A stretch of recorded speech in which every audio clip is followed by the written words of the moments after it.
Hello, everyone. My name is Clint Shire, Manager of Account Implementation of Apple Leisure Group, and it is my pleasure to welcome you all today to Adapting Your Business to Today's Market and Mindset. Just a few reminders before we get started. Please enter any questions you have into the chat located on the bottom left-hand corner of your screen. Our panelist will do the best that he can to ensure that all questions are answered by the end of the presentation. All travel agents who are attending today, I do want to remind that you are going to be entered into a random drawing. The winner will receive a trip for two, including 3 nights at a hotel and airfare, and the winner will be notified via the Ascend Facebook page and also via email. Your presenter today is none other than Scott Wiseman, Senior Vice President of Apple Leisure Group Vacations. Scott, I am grateful to have you here today and excited to hear what you're willing to share. You can take it away. Thanks, Clint. I appreciate it. Thank you for that generous introduction. Welcome, everyone. I'm really honored to be with you today. Hopefully you're in the right session. This is Adapting Business to Today's Market and Mindset. Before we get into the content, I thought I would just have a little quick intro about myself. This is a business that I chose at a very early age. My parents traveled all over the world, but decided that they were not going to take their kids except on 2 trips. One of them was out of the country to Acapulco, and when I realized that I could forge my dad's signature at the pool bar to get as many drinks as I wanted for me and my friends, I knew this was the right business for me. If not, maybe I would have been an FBI serial profiler, but that's a whole nother story, and I'm not quite sure it links to this industry, but who knows. I also wanted to share a positive story from COVID. This is a picture of me and my mother's cat, which I have to call my sister, Gabby. Pre-COVID, when I would visit my mom, this cat did not really care for me. You could see a simple selfie was turning into a situation where I was really worried this cat was going to take either a part of my nose, cheek, or my ear off. But during COVID, I moved my mom in and my sister cat, Gabby, so that we could spend time together and make sure she was looked after during the pandemic. And consequently, Gabby and I learned to be good housemates together. So you could see how we went from her trying to kill me to that she would join me early in the morning for a cup of coffee or a cup of tea, and we would discuss the day and how she was going to be a good office mate while we were on call. So hopefully each of you have kind of a nice, warm, positive side of COVID, not just the dark side. So this is how a sister cat and her brother can get along. When we talk about this topic and why we felt it was really important, after talking to many of you guys, information was hard to come by, particularly in the beginning.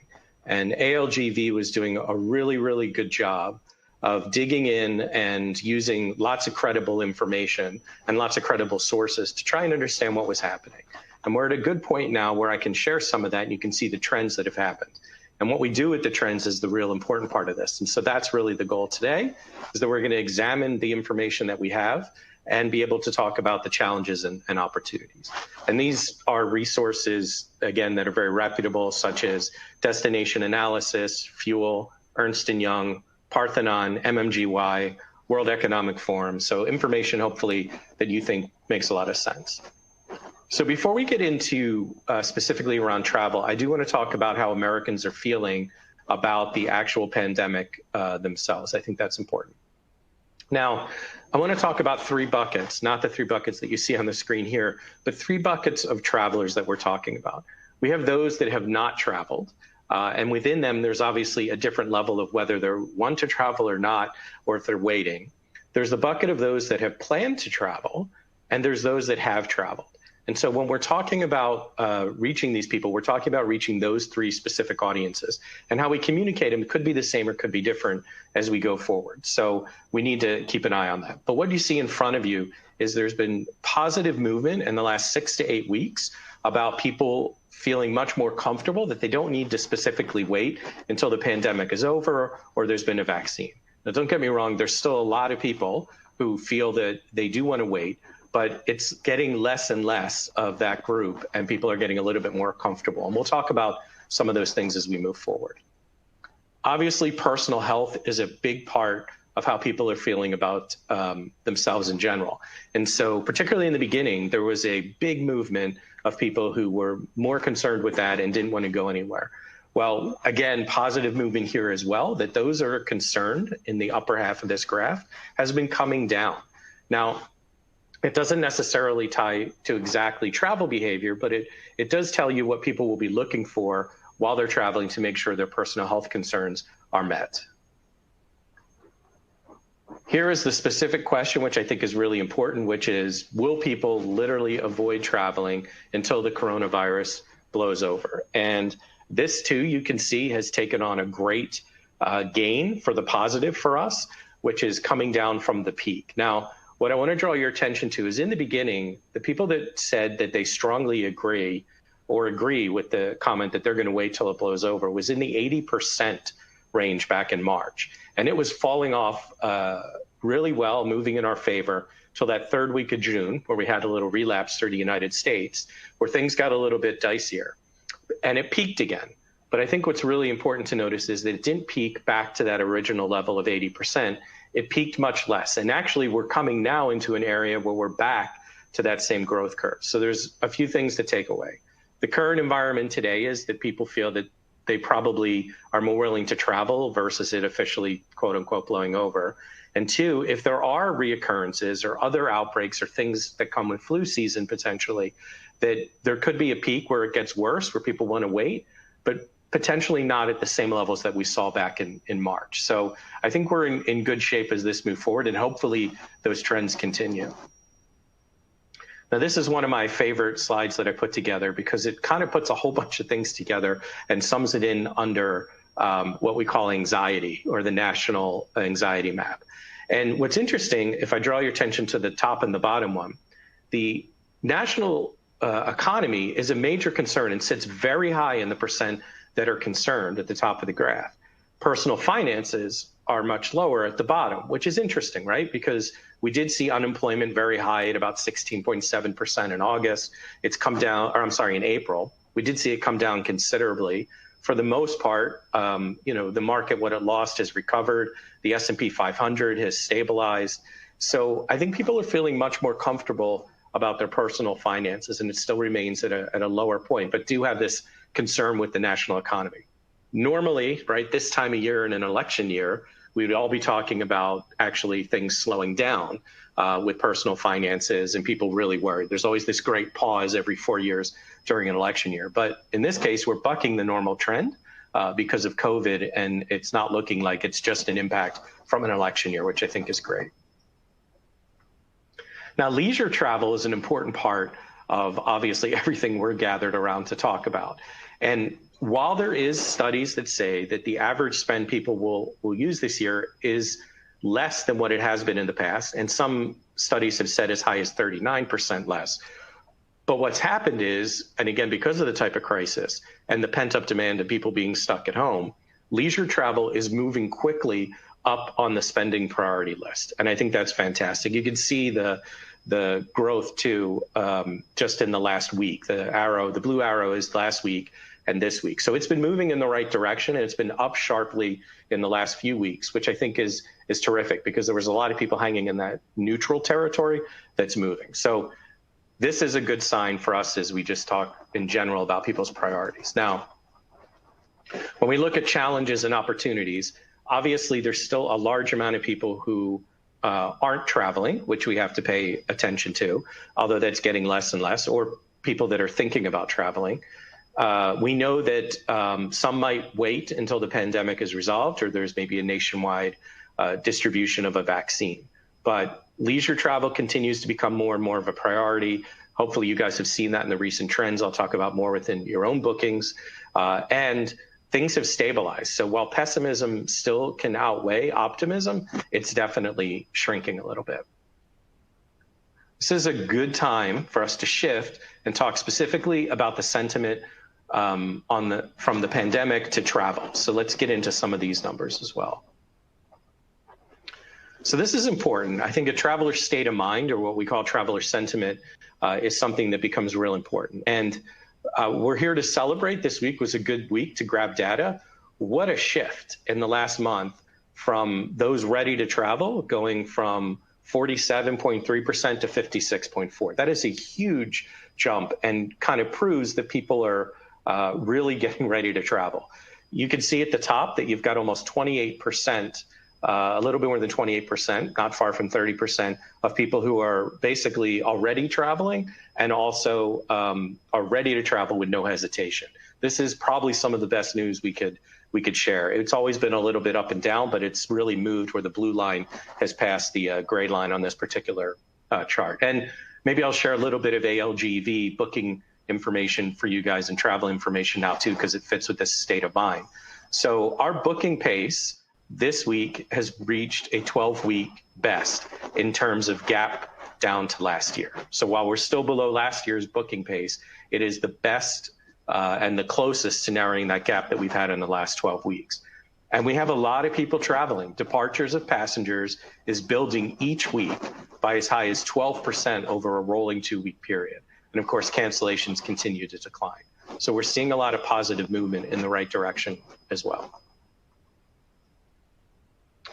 Excitement to travel. So these are people that aren't necessarily traveling, but they're getting really excited to travel. And it continues to build, and again, is linked up to pent-up demand. This chart is really top-heavy, full with opportunity. Again, remember, there's still a sizable audience that hasn't traveled yet or might not be that excited, but that doesn't mean that they don't want to be communicated to. And we'll talk about that in a little bit. One thing I want to point out is anytime you ask anyone on a survey to rate between 0 and 10, and they choose 0, don't mess with those people. I mean, they literally could not find a reason to even rate it a 1. So don't worry about that group. They're probably not going to move. There's probably nothing else that you could do. What's going to happen is you're going to move those people up the chart that are already in it. But you can imagine, I mean, someone to mark 0 and not muster up a 1, you're probably not going to change their mind in any quick hurry for sure. So here's kind of the perfect follow-up to the previous one that we looked at. So we know how people look at being excited to travel. This is basically the openness to travel. And it's a little bit different because it talks about them learning about news and destination information and travel experiences. So this is them still just educating themselves. And that's really what I know you guys have been doing as well. And while it's moving in the right direction, it's interesting to note too in the little call out box to the left, which was provided by another survey company, but kind of gelled with this. So again, most people have not traveled since the pandemic. I think we know that. And their own personal experiences in their own towns and neighborhoods might be actually impacting it. So if you have clients that are in an area that's managed the crisis well, in their opinion, people have been eating outside safely, if they've welcomed people inside safely, if the sanitation and hygiene has been well communicated, then they're going to be more apt to want to get up and go and travel. And while the general consensus is people have been disappointed with how restaurants have kind of handled the communication in some of the local areas, they are recognizing that resorts and airlines have been doing a fantastic job. Same thing we've been passing on to you guys and you to your clients about how the travel hygiene is working. And so I think this is a good example again, too, where people are getting really close. And that leads us to the next slide, which is terrific. So we've been talking for obviously as long as we've all been in this business and marketing to people about what happens when you have new generations coming into travel. So today we're appealing to 3 types of travelers. We've got those millennials, Gen Zs, we have the Gen X, and of course the baby boomers. And lots of conversation in the last few years about how you talk to a Gen X, how you talk to a millennial that's different, what they need to see. But one thing that sticks out here that I love, and I just want to validate it for you guys, is that when you talk about email as a platform to communicate with them, it has the same highest level among all the generations that are there. So I'm not saying that you ignore social media, because that obviously is really critical and important on how you market. But if you want to double down and you want to feel comfortable, you're going to get the most interested travelers, still use your email, pull some of the information you get off of ALGV 360 to help you with that, which I think is really terrific. Now, this shouldn't be a big surprise here. We know cruising is taking a beating. We know that many of you are working on plans now to help convert cruisers over to land and what those experiences could be and why they might feel more comfortable. Particularly FIT travel destinations where you can control the experience. You don't have to be in large groups, do private transfers. All of that stuff seems to matter. So a good time for selling, obviously, all-inclusives and making sure you're allaying those that still have money and share of wallet, but don't want to necessarily do anything with cruising. And this is just a celebration, just confirming that beach destination is at the top of where people want to go in considerations, which I think is terrific. And of course, within our brands, you've got options such as a villa program through Travel Impressions for those that are looking for a private, residence along the way. But I think this is just a validation again that beach destinations and all-inclusive continue to be a strong push. Now, this is an interesting chart, and really why I threw it in here was because it talks about really short-term bookings and long-term bookings, and from the time of booking to the time of travel. So while we're still down to normal volumes that would book in a particular year, it's interesting to see what's happening. And I'll share with you hot off the press information at ALGV. So for the month of September, the bookings that came in, 61% of those traveled in September and planned to travel in October. And actually 41% specifically of those bookings for October when you look at it. That's amazing. But at the same time, I think we might have seen our first sign of a shift for a longer amount of business. It was the first week we saw a real significant uptick in bookings for November compared to what we've seen for prior weeks. So I think you're seeing a little bit of both. You saw a lot of people who are booking very short term, which we experience as that pent up demand. And now I think you're seeing people not just putting off a whole year, but actually looking a little farther out. So hopefully we benefit from all of this as we go forward. Just a little bit of information about those with that plan to travel this year. The biggest thing is someone who has traveled is going to be your best bet for getting them to book more travel. So once it starts, it happens. And people that are obviously a little bit, willing to take a little bit more risk. And a lot of it has to do with, by the way, the emotional part of this. I didn't have enough time in this session to get into the feelings of what this pandemic has done to people and how we know the impact it can have mentally. But the concept of booking a trip brings the endorphins back, gets really people excited.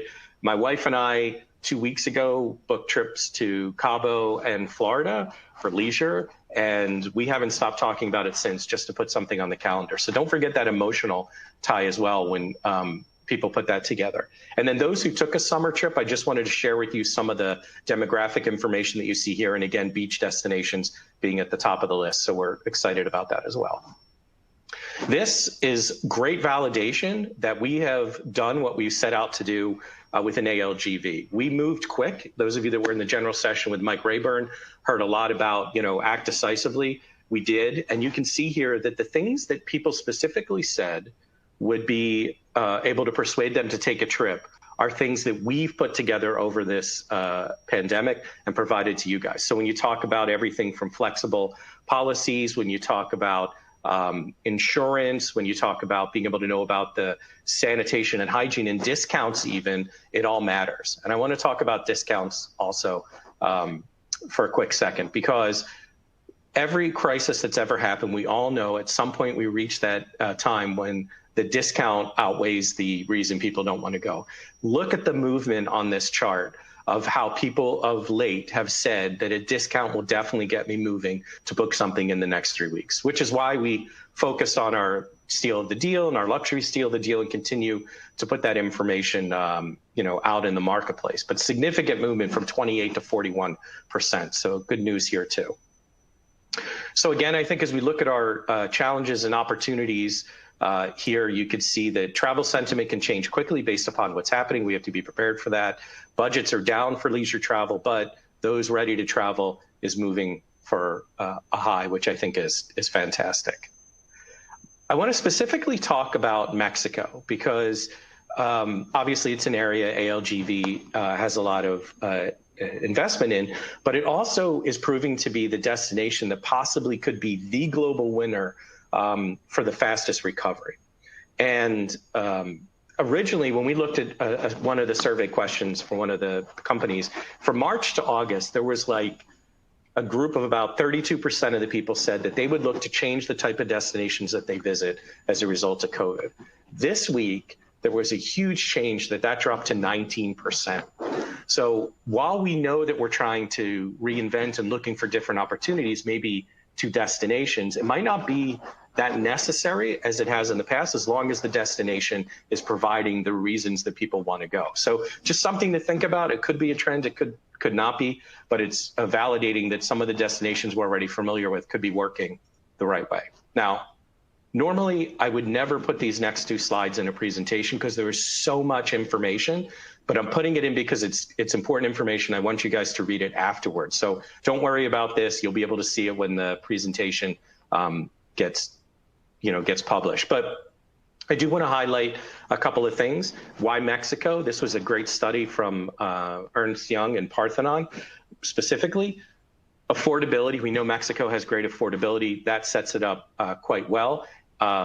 The land borders never officially closed, as we know. There could be some density issues because of how people go to a tourist destination. It gets a little bit busy, but we all know that the properties in Cancun had a cap. It was originally 30, now it's at 60, how things can be controlled within the all-inclusive areas. And also because there's a lot of international brands that people are familiar with, which will draw people as well. Just like any destination, right? The big caution is still in September, Mexico ranks 7th in number of COVID cases. So we just have to make sure that would probably be the biggest impact for us as well. And of course, airlift is getting better and better. We, of course, are continuing to support and taking the risk on getting our charter flights into Mexico as well, which I'm sure you guys are aware of. So we think it's going to have a nice rebound and move pretty quickly. So now if there's border closures, we have a problem, although as you've seen from the security rankings from the State Department, it's gotten a little bit better for Mexico. So Mexico should continue to feed and spur some of that recovery. It's the bulk of who's traveling with us today. We see Cancun and Vegas as the two largest and fastest recovery. Cancun just unbelievably moving in the right direction. So let's hope we obviously keep that in where it's going. So before I open up to questions, just a couple of quick things, and maybe think about this if you don't have questions. I'd like to know if you find this helpful. Would you like to see this information, which we consider meaningful, on a more regular basis? If so, how do you want it? Do you want it in an email? Do you want it in VAX? Do you want it from your BDMs? Or if you don't find this information helpful on a regular basis, let me know. Go ahead and put those in the chat so we can see what's happening. And also, don't forget that all the content that's on the platform is available on demand, and to make sure you visit the ALG Vacations booth for live supplier showcase between 3 and 4:30. So this last slide, really, before we get to the questions, is just reminding you of all the things that you have in your tool belt with ALGV to help with challenges and opportunities. So everything that's on here kind of meets and should fix to keep things communicating with your clients, help build confidence to get them to travel. So please make sure you stay familiar and close to everything that we're putting out in the marketplace. And stay tuned, because we're always looking to continue to develop things that you guys need to remain successful in what you're doing. And I can't thank you enough for your support and your feedback as we've been really working very hard to develop things during this time period that are a little bit different than we've done in the past, but still aim to help preserve the business as much as possible. So with that, I'm going to actually ask Clint if he's been monitoring any questions that have been coming in, if there's any that I can help answer for the next 5 to 7 minutes, if that's helpful. Yeah, Scott, and I just want to let you know there was a resounding yes, that the information that you shared today would be very much appreciated being sent to travel agents. Some people really wanted it via email. Some individuals preferred it would be via VAX. So I don't know and others just wanted it via their BDM. So either way, They were really, so many people like, wow, this data is great. Is this going to be uploaded later on the on-demand? And I told them, yes, I was able to check, and it will be right alongside today's recording. So just before we answer any questions, I wanted to make sure that you got that feedback and that agents know that we heard them. That's good. Happy to do it. And we could even add some expanded content when we're not limited to a 30-minute session. So I'm glad to hear Yeah, that. right. Okay, so we have two questions. One is kind of an opinion question for you. Do you foresee travel prices raising in January? As we turn to the new year, 2021, do you see that a lot of these great deals that we've been getting trying to stimulate travel back into action? Do you foresee that going up as the new year comes around? Yeah, it's a great question, something we look at as well. It really depends on the lift, right? Airlines can dictate pricing more than anyone does. We're working really hard, obviously, with our hotel suppliers and resort suppliers on keeping things moderate to help them growth. We haven't had any indication of any, like January being kind of the month where the pricing is going to go up or that they're using it as a typical calendar. I think that while we're still in recovery mode, we should expect things to remain a good value in a lot of locations. And particularly with ALGV, we will look to deliver those and look for special offers and exclusive opportunities to make sure we're passing on deals. Because I do think the mentality is when people start to traveling, a group of the traveling public will want those deals to kind of push forward. So we'll have to wait and see. I don't have a firm answer on it, but I have a feeling that we'll have good deals for a little bit longer than through January. Cool. Thanks, Scott. Another question. Do you ever foresee all-inclusive coming to the U.S., especially with less people wanting to travel outside of the United States? Once again, just a personal, what do you think about this? Yeah, that's a great question. I think the difficulty, right, with all-inclusive is the cost structure. And I think things are affordable in other countries than in the U.S., which makes it a little difficult to pull off the same level of service and luxury that we're seeing in other countries where we operate all-inclusive now. So I know that our good partner AM Resorts, I don't believe has any plans to bring that stateside. So no, I doubt it. I doubt that the model today from a cost structure will allow people to do it successfully in the United States. Definitely something that's crossed my mind. So thanks for your opinion on that. Another thing is, what about charter lift from different cities? What have we been doing? I know that kind of came out this week. We actually launched some 2020, 21 charters. What do you see on the horizon? Yeah, stay tuned. We are trying to release information as we have it. As you know, ALGV is the largest charter out of the United States into Mexico, and how many seats that we constantly are taking risk with. We are working with destinations and the airlines to continue to do that. We know that that is a tool that you guys desperately need, particularly in areas where you can't get direct flights to make things easy. So will there be the same amount of charter seats in the market as 2019? No, probably not, but we're going to continue to bring them. The program is far from being reduced to, a level that doesn't make sense. So we're going to continue to push. We're going to continue to bring things to the table. And we have an unbelievable charter team that's working on all of this all the time. So I can't really tease anything yet, but just stay tuned and keep watching. And we've got very high load factors for the flights out of St. Louis and Chicago. So we thank you guys for that support. So when we see things like that, it allows us to start expanding into other markets as well. All right, Scott, last question. I'm going to wrap two questions together because I think they have the same theme. When it comes to going over objections that clients may have of traveling, that fear, the COVID fear of traveling either outside of the United States or even before COVID hit with Punta Cana and all the bad media press that was coming around that destination, what are some ways that they can help support the recovery, and not just Punta Cana, but international travel is, I can't even talk, international travel as a whole in getting their clients to travel? Yeah, it's a great question. And it kind of goes back again to where on the scale from 0 to 10 is the person that you're trying to get to travel or educate to travel interested in traveling. Because, you're never going to push anyone. You would never make promises you couldn't obviously keep. So for me, it's about information. So where I think we can help all of you is we're going to continually push. That's why we did FAMs quickly in the beginning.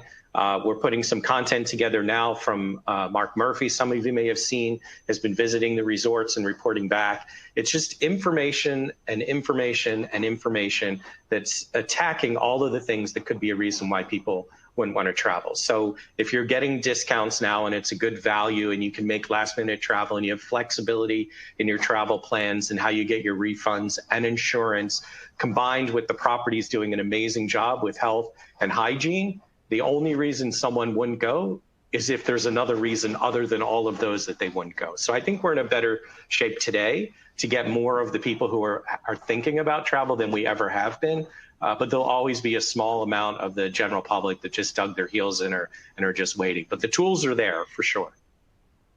Awesome. Well, thanks, Scott. You are always one of my favorite people to listen to speak. So I'm sure I'm not alone in that. We had a lot of love for you in the chat. Don't forget that today's presentation is going to be available on demand. And since so many people asked for it, the slides are also going to be uploaded as well. I was able to confirm that. It'll be in the same section. So please make sure that you fill out the survey of feedback so that we can continue to make future events even better for you as you continue in your journey. So have a great rest of your day and a great rest of 2020 Ascend. Bye now. Bye-bye. Thanks, everyone. Appreciate it.